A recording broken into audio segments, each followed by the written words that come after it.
अच्छा जाना साहब, सबसे पहले मैं ये जानना चाहूंगी कि जो मार्का हक के बाद पाकिस्तान का जो इमेज, जो कि बड़ी सोची समझी साजिश के तहत इंडिया बड़ी देर से तबाह करने की कोशिश कर रहा था, हमेशा मुंह की खाना पड़ी ने, तो पाकिस्तान का जो इमेज है, पाकिस्तान की साख माशाल्लाह बहुत बेहतर हो गई और पूरी दुनिया में पाकिस्तान की, हमारी फोर्सेस की तारीफ हो रही है, हमारे पायलट्स की तारीफ हो रही है, हमारी टेक्नोलॉजी की, हमारी वॉर स्ट्रैटेजी की, कि किस तरह हमने इनको नकोचने चिपवा दिया घंटों में। तो सर, ये जो हमारी साख बेहतर हुई, उभर के सामने आई, इस पर आप क्या इजहार करना चाहेंगे?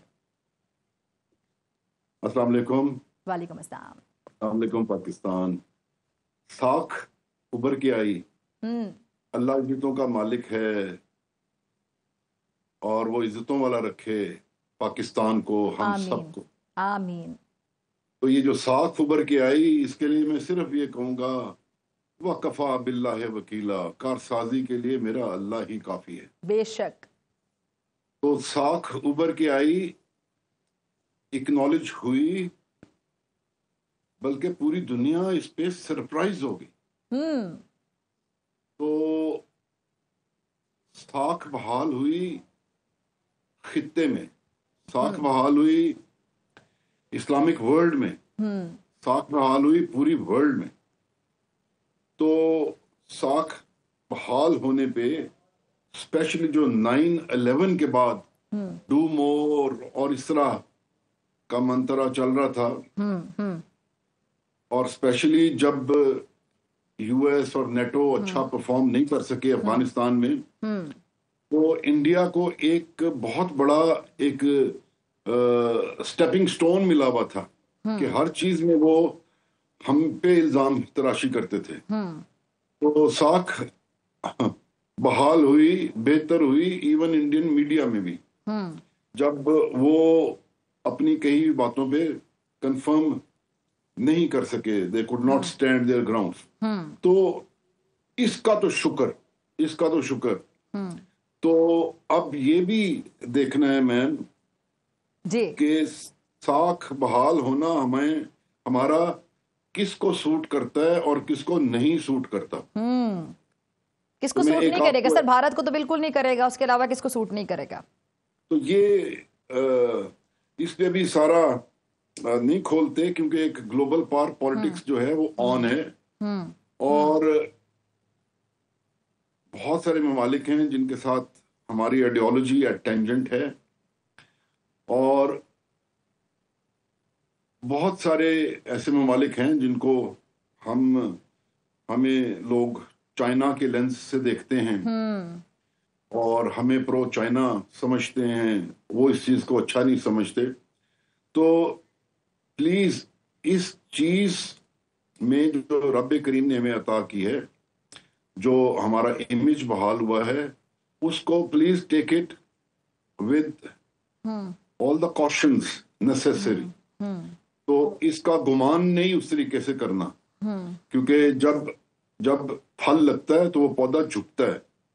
तो we acknowledge restoration of our image with all the humility, and this is the place from where we are going to rise, and we don't mean any animosity for anyone. Pakistan stands for itself. Pakistan अपने कदमों पे खड़ा है और इसी तरीके से अपनी परवाज लेना चाहता है। तो ये इमेज बेहतर हुआ है, बहुत सारी रुकावटें भी दूर होंगी जी, और बहुत सारी मिसअंडरस्टैंडिंग्स खत्म होंगी, और अल्लाह ताला बहुत अच्छा करेगा इंशाल्लाह। अच्छा सर, ये भारत जिस तरह एक्सपोज हुआ सारी दुनिया के सामने कि किस तरह फॉल्स फ्लैग ऑपरेशन करवाता रहा, हम तो पहले भी बारहा दुनिया को बताते रहे भारत का जो असल चेहरा था, कश्मीर में किस तरह जुल्म करता रहा। आर्टिकल 370, 35A भी आपके सामने 2019 का जो इनका इकदाम था, उड़ी हमला, पुलवामा, ये जो अब इन्होंने किया, इसके बाद सर इनका मीडिया कितनी बुरी तरह से एक्सपोज हुआ। और सवाल मेरा बेसिकली ये है कि अगर हम कारगिल वॉर में चले जाएं, पीछे चले जाएं, तो इनके यहाँ तब भी प्राइवेट चैनल्स बन चुके थे। हमने प्राइवेट चैनल्स थोड़ी देर बाद शुरू किए थे, गालिबन 2001-2 में हमारे प्राइवेट चैनल्स जो पायनियर चैनल्स है वो लॉन्च हुए थे। जबकि कारगिल वॉर हुई थी तब इनके प्राइवेट चैनल तब भी इसी तरह झूठ का चूरन, झूठ का मंजन बेचते रहे। अब पूरी दुनिया में बेनकाब हो गया इनका मीडिया कि किस तरह इन्होंने तो पता नहीं हमारे कितने शहर उड़ा दिए, हम सबको 2-2, 3-3 दफा मार के जिंदा कर दिया। ये तो पता नहीं एक मजाक कार्टून नेटवर्क बना हुआ था।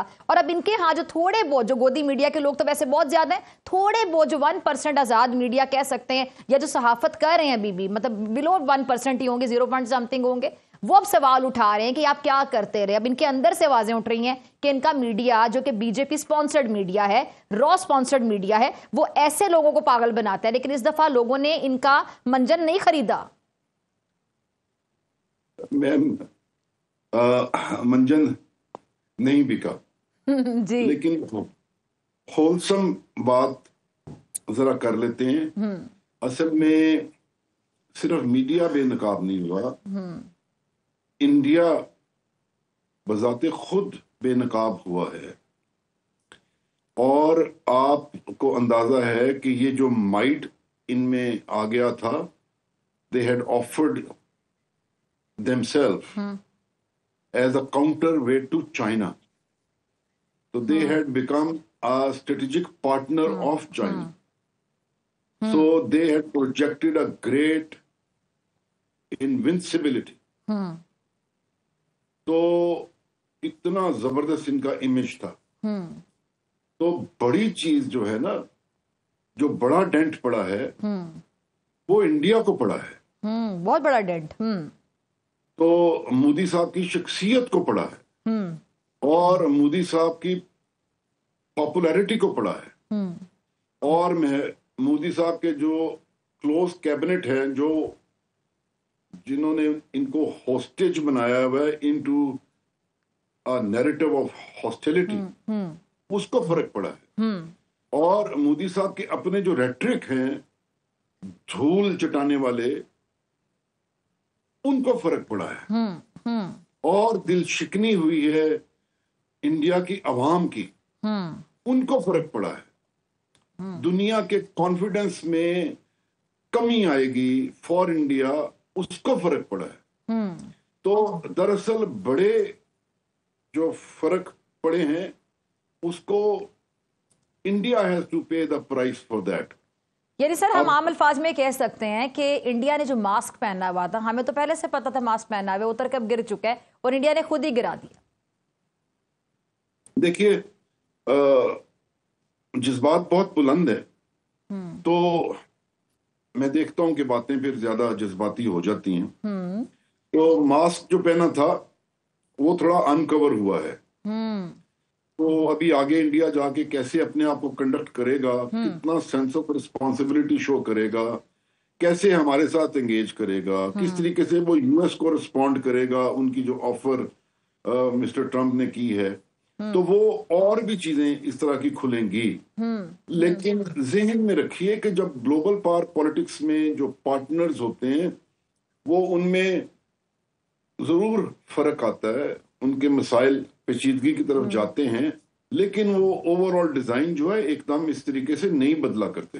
अरे सर अभी तो ये भी खारिज, जी प्लीज बात मुकम्मल कीजिए। मैं वापस आना चाहता हूँ। अब अभी अगर हम मीडिया की बात कर लें, तो क्योंकि मैंने आपको बड़ी डायमेंशंस जो हैं कॉन्फ्लिक्ट की वो बताई। अब जिस तरीके से इंडियन मीडिया को गाइड किया गया, जो मीडिया हाइप उन्होंने क्रिएट की, और जिस तरीके से दे could not stand their ground. देखिए, ये ऊपर से लेके नीचे तक एक ही डिजाइन है। जिस तरीके से इंडिया को डेंट पड़ा, उसी तरीके से इंडियन मीडिया को भी डेंट पड़ा। और इंटरनेशनल मीडिया ने भी इस चीज को एक्नॉलेज किया दैट जो कुछ मीडिया पे क्लेम्स किए गए थे वो उस तरीके से वैलिडेट नहीं हो सके। अब मीडिया एक ऐसी चीज है, मैं समझता हूं और मैं कहना चाहूंगा कि हारे हुए की तजलील नहीं करनी चाहिए। Their media wanted to perform well, but I think the basis were wrong, the moral basis were missing. और जो खुमार था, जो माइटीनेस थी, वो मीडिया तो एक्सपेक्ट नहीं कर रहा था कि we will fall like the house of cards. तो मीडिया को भी समझ नहीं आई। तो अभी आप ना, हम इस तरह करते हैं कि ये अभी वो टाइम है जिसमें हमें मेच्योरिटी करनी है, शो डिस्प्ले। तो ठीक है, उनके मीडिया ने जो परफॉर्म किया वो दे, वो उनको खुद भी समझ आ जाएगी। जरूरी नहीं कि हम कुछ ऐसे अल्फाज यूज करके तो फिर उनको समझाने की कोशिश करें। लेट्स लीव इट ठीक है, ठीक है। ठीक है।